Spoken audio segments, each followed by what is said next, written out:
নমস্কার, আপনারা দেখছেন সময় কলকাতা। আপনাদের সঙ্গে রয়েছে আমি পায়েল। আসছি বিস্তারিত খবরে। ২৪-এর বিধানসভা ভোটের আগে ফের উত্তপ্ত রাজ্য রাজনীতি। এবারের কেন্দ্রবিন্দু এনআরসি। ইতিমধ্যে প্রতিবাদ শুরু হয়েছে কোচবিহার ও আলিপুরদুয়ার জেলা জুড়ে।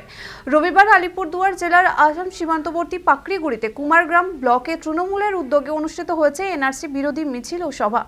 আলিপুরদুয়ারের বাসিন্দা অঞ্জলি শীলকে নোটিশ পাঠিয়েছে আসামের ফরেনার্স ট্রাইব্যুনাল। সীমান্তবর্তী এলাকায় তারই প্রতিবাদ তৃণমূল জেলা সভাপতি মঞ্চ থেকে সরাসরি বার্তা দেন, যদি আসাম বা অন্য কোনো বিজেপি শাসিত রাজ্যে বাঙালিদের উপর অত্যাচার করা হয় তাহলে জাতীয় সড়ক অবরোধ করে আসামের গাড়ি চলাচল বন্ধ করা হবে। এই বক্তব্যের পাশাপাশি কেন্দ্রের বিরুদ্ধে একাধিক অভিযোগ তুলে ধরেন তিনি এবং আরও বলেন, বাঙালিদের টার্গেট করে রাজনীতি করছে বিজেপি। এই ঘটনার জেরে এখন সীমান্তে তুঙ্গের রাজনৈতিক তরজা। যে আক্রমণ, যে অত্যাচার চালানোর চেষ্টা করছে এবং সেই বাঙালি হিন্দু বাঙালিদেরকে আসাম গভর্নমেন্ট ডিটেনশন ক্যাম্পে রেখেছে। এনআরসিতে কি সাকসেস করলো, কতজন লোককে আইডেন্টিফাই করেছে, এটা বিজেপি সরকার, আসামের সরকার বলতে পারবে না। আমরা এনআরসির বিরুদ্ধে আছি।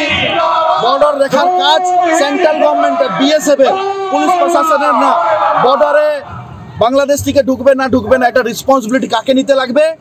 বিএসএফ কে নিতে লাগবে, গৃহ মন্ত্রণালয়কে নিতে লাগবে। অলরেডি ওনার হাতে কিন্তু নোটিফিকেশন পাওয়া হয়ে গেছে। এই নোটিফিকেশন কিন্তু ওয়েস্ট বেঙ্গল গভর্নমেন্ট তো করে নেই, কোকরাঝাড় ডিস্ট্রিক্ট থেকে গিয়েছে এবং নোটিফিকেশন পেয়ে গেছে। তো ডকুমেন্টস কে চাচ্ছে?